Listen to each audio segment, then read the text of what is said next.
There are no orcs in this game. Like, seriously, if you really like orcs and you wanted to see orcs, then you might as well click away right now, because there definitely are no orcs. Now, this is one of those games that I would qualify as kind of a casual strategy. It's something like an RTS meets an auto-battler, a bit of a tug-of-war, really. You'll start with your base on one side, the enemy will have their base on the other side, both sides will spawn enemies, they'll walk toward each other, and they'll fight over control of the map. If you can destroy their base, you win. Pretty straightforward. The fun of the game really comes from playing around with the different commanders for your factions. Each will have their own special traits and ability, as well as some unique buildings to change up the playstyle just a bit. And of course, this is one of those games where you're intended to be ramping up the difficulty constantly, always looking for a broken build that can take on ludicrous scaling. But you know what? The best thing I can do is just go ahead and start up a game, and I'll show you how this works. So this is your human faction. Yes, by the way, they are definitely humans. I mean, yeah, they have green skin, severe underbites, and massive teeth, but they're totally humans, and if you think otherwise, you're probably a racist. Now, these commanders all come in various different flavors. Again, as I said, different traits and skills. This is a mage character who likes flinging meteors at opponents and boosting up her spells. You've got kind of your venture capitalist over here, you've got a druid, etc., etc. For the sake of demonstration, let's try playing around with necromancy. Everyone likes skeleton armies, right? Now, every character can equip some different items. These are things you're going to earn in between runs. It's kind of like a little way of progressing your character, making them stronger. I won't go into that too much right now. So, this is your map. This is your base. You can place down various buildings in any of these tiles, and they're all going to have different effects. The humans are pretty straightforward. You just generate gold, and then you can spend that gold to place down a building, and it does a thing. Different fractions are a little bit more complicated. For now, let's try to get our economy up and a-running. Now, whenever you choose one of these cards, it refreshes everything else in your deck, so you do have to kind of pick and choose what's going to be the most important. I'll start by placing down some additional farmland over here. Let's place down one archery barracks up over this direction so we can spawn a unit. I'll explain more about why in a bit. Could also consider placing down a quick swordsman barracks, let's say down here. Try to grab this item over this direction. And here's something I was looking for. There we go, a barn. So every certain amount of time, 20 seconds, these farmlands are going to produce some money.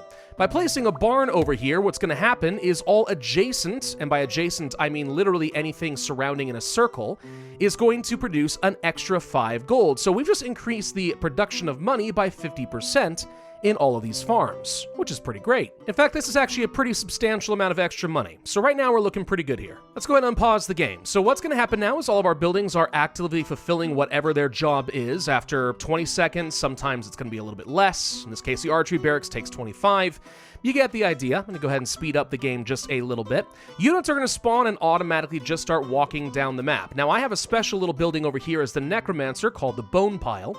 It spawns 2 enemies at my base, which means I can kill them and turn them into skeletons. That's my goal. Now, by walking across the map, we have now captured these little areas, so I have a gold mine producing extra money so long as I hold it. And we also have a fountain that is going to be producing additional tiles for us to place buildings every few seconds as well, every 2 minutes. Now, there are a lot of towers that are currently blocking us from progressing all the way to the enemy base. You'll have to destroy these, and they do have quite a lot of HP, so this takes a little while. Destroy it, and we'll get ourselves a relic. I'll explain more about that in a bit. For now, I'm just literally spending my money to make money. That's all I care about, is getting a really strong economy as quickly as I can. If you don't like any of the options in your shop, you can always do a reroll. Sometimes you'll get some free rerolls here, other times you'll have to spend money. That's really going to be up to you. Right now, we're spawning a decent number of units. This is nowhere near enough to deal with the towers. Honestly, I don't have to focus as hard in the military as I am right now. It's completely fine. But, I mean, when the enemy does start spawning some units of their own, like these little demons over here, we'll want to have something to counter them, because if they can get to your base, they'll start destroying your buildings. Enough of a wave, and you're pretty much dead. Now, one thing that's great about these little swordsman barracks over here is every one of them we place down actually increases the speed of recruitment for the rest of them. So by placing another one right here, we get 115% speed, so now it's only 17.4 seconds to get more swordsmen instead of 20. And this is kind of one of those little scaling things you start seeing in the game. We could do the same thing with these archery barracks, place them next to a culture building of some kind, like this park right here, and we can boost this up to 160%. So now it only takes 15 seconds to get myself some archers. Now, these little humans, as they march forward, we can probably change things up with them just a bit. Why? Well, you see, I am something of a necromancer myself. That means I have access to a special building called the Crypt, which changes all allied units into skeleton shooters. So if I place this right here, all of these swordsman barracks will stop producing swordsmen. Instead, they're going to produce some skeleton archers. But they still have their 125% speed bonus, which is pretty good. So there we go. Now we can see these little guys starting to come out here. Now this is really important for us for a couple of different reasons. As I said, every character has a special ability, right? Special spells they can cast. Well, my character, Morrison right here, has something called Bone Amalgamation. Consume all skeletons in an area to summon a skeletal champion, who is healthier and stronger for every skeleton consumed. So if I do this right here, for example, we're going to turn all these guys into this big skeletal champion right here. Now, he's not anywhere near strong enough to take down a tower, but you can imagine if I have hundreds of skeletons wandering around the map, this spell becomes incredibly useful. So if I place down crypts in a couple of places, everything I produce can now be a skeleton. No need for humans. Their bones will do just fine, thank you. Now, at some point, you're going to start running out of slots for placing down some of these buildings, and there are things you can do to improve that. If we spend 1,000 gold, we can upgrade the shop, which is going to give me new building options in my deck, but will also increase the number of tiles that are on the map, and that gives me a lot of options to play with. As the necromancer, the only thing I really care about is just going to be getting as many of these swordsman barracks as possible, because at some point, if the archery barracks and the swordsman barracks are producing the same units thanks to the crypt, then I just want the most speed possible, and these guys will outscale the 160% of the archery barracks eventually. In fact, we are now at that point. So I want to have just enough gold to sustain buying anything I want, and then as many of these surrounding crypts as possible, get 1,000,000 skeletons on the field, and then get a champion to ward off any enemies. Now, the upgrade for our shop is done, so the cool thing is we did get all these extra tiles. We're going to have new buildings. We also get a relic. We're going to have a choice between 3 different relics we can pick from. This is kind of a slight roguelike aspect to the game. Could get ourselves some stables and some really powerful knights. We could get ourselves a monument, which gets us even more slots on the map, which is pretty good for us. Or we could get some archers firing additional arrows, which would be good, but I'm pretty sure this does not include skeletal shooters. Only regular archers, and I've got none of those. I'm gonna go for the loot. Somehow I also got some archery barracks. I'm not sure how that happened just now, if I'm honest, but okay. There's our monument. We want to surround this by as many of the military buildings as possible. So now, every 125 seconds, we generate more tiles. And I got the stables anyway? I feel like this is a bug. I don't think I was supposed to get this. Well, whatever. I'm not complaining. Anyway, here we go. We have enough units starting to pile up now. We're doing some good damage to this tower. Unfortunately, they're all dying way too quickly. So let's just go ahead and do a quick bone amalgamation, turn these guys into a champion. He can tank the hits for a little bit while I stack up even more units. And I'll just go ahead and do this again so we have another one. There we go. Now we're cooking with gas. Look at all the skellies. I like it. So this tower is going to go down pretty soon. And when it does, we're going to get ourselves another relic. Hooray! Kill all enemy units. That only works once. Not useful to me right now. Swordsman does not really do much as far as this effect, but 3 free barracks does mean I can just go ahead and place down a bunch more and increase my recruitment speed, so it's not so bad. Or we could have no armor on our units, but we get an extra piece of equipment after winning the game. So I kind of move along my progression in the game a little bit faster. Let's just go for this, though. I think this is more fun. I like to stack up a bit of gold so I can go ahead and get myself the next shop upgrade. In fact, what I'll do is I'll go to this bank where we're saving a bunch of money, sell it to get all said money, just kind of cash in, place down the farmland, and we're good to go. Upgrade that shop like so. Get another bone amalgamation over here just to ward off for this tower for a little bit. He'll tank the hits. Now, the enemy is spawning larger and larger waves as time goes on with bigger and scarier units. Right now, we're obviously getting through them just fine, but if you wait in this game for too long, the enemy will eventually outscale you. So you need to always be moving forward. Another relic. After purchasing a building, other different types of the buildings have their cost reduced, reset the relic refresh cost, or economy buildings move faster, but all others are slower. These are all kind of meh. I'm going to do a reroll over here. Get a monument, eliminate 10 enemies whenever I get a new tile. Now, see, with my monuments, this actually could be kind of useful on occasion, or I could just really double up on getting 1,000,000 free swordsmen. Honestly, fine. Let's just do that. Shop upgraded. Good. This means that I can now place down all the free stuff, which boosts up the speed of all the other free stuff. And I've already filled up all my slots, but now you can see we are producing at 8.9 seconds for all these skellies. Yeah, that's a lot of bones. That's a lot of bones. Let's go ahead and do one gigantic bone amalgamation. That's a big boy. Yes. All right, he's going to be able to whack down the enemy pretty good. I think he even has a cleave attack, which is lovely. New relics, crossbowmen, armories, meh, all buildings are faster. Upgrade the shop makes this effect invalid. If I don't think I'm gonna upgrade the shop again, this is just great for me. Or I could get myself a wizard kindergarten and start getting some explosive AoE wizards, which is fun. I'm just gonna go ahead and grab the overtime notice though, because I want everything to go faster. At this point, I'm ready to go for the kill. And we really shouldn't need anything else from here on out. I can start replacing a few things if I want to, but for the most part, like, we are now producing skeletons so fast, we should easily be able to win this. In fact, all I'm waiting for is just at this point more bone amalgamation so I can just get one gigantic champion that'll take me all the way to the end of the game. This tower's about to go down. That means we get ourselves another relic.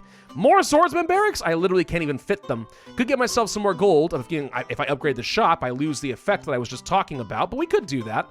Or 3 random relics. Sure, randomness is fun. What do we get? Empty tiles produce money. Useless. If the number of tiles has reached its limit, get damage to the core. Could be useful under circumstances. Units gain HP permanently. Oh no, but minus 100 speed for all of my military buildings. I screwed myself. No! All right, so we really have to win with what I've got here then. Let's go ahead and place down one gigantic champion again. Let him try to ward all these guys off, burn down this tower, and then hopefully we've got enough to work with that we will be able to take this all the way to victory. I think we do. It's a little tight though. That really, really hurts. If I'm desperate, I can definitely do another upgrade. I mean, at this point, like, I've got the money. That's not gonna be the issue. Big enemy wave starting to come in now. Let's go ahead and do another big bone amalgamation like so.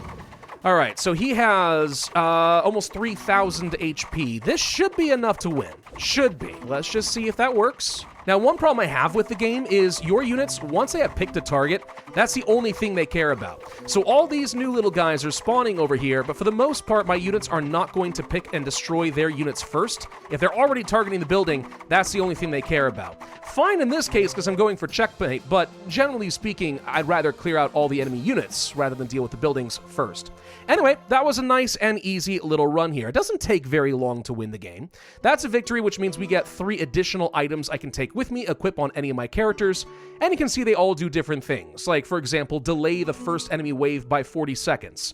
Buys you enough time to generate some money and place down extra buildings. Or we can start with extra gold, more HP, reduce the upgrade cost for a shop, more refreshes, etc. So necromancy is certainly pretty fun. Now, there are a few builds in this game that are absolutely busted.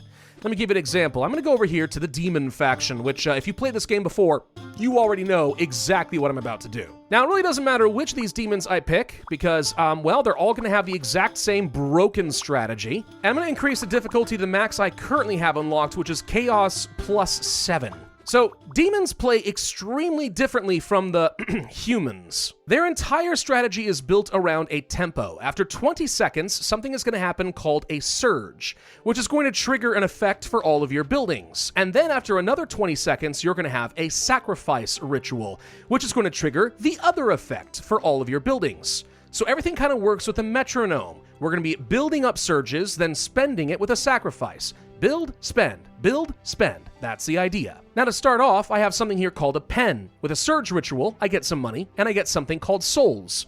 Souls are the only thing we care about, because that's what we spend to generate units. Now with this incredibly broken strategy, which honestly kind of ruins the game, the only thing I care about at the beginning is really going to be this building right here. The Lemur Den. Lemurs, I call them. These lemurs generate some souls for every lemur den owned. And then when you sacrifice, you spend 6 souls to get 1 little tiny demon unit. This is important because if we place down 2 of these, now each of them generates 6 souls per surge and then spends them immediately at a sacrifice. But the scaling is basically infinite.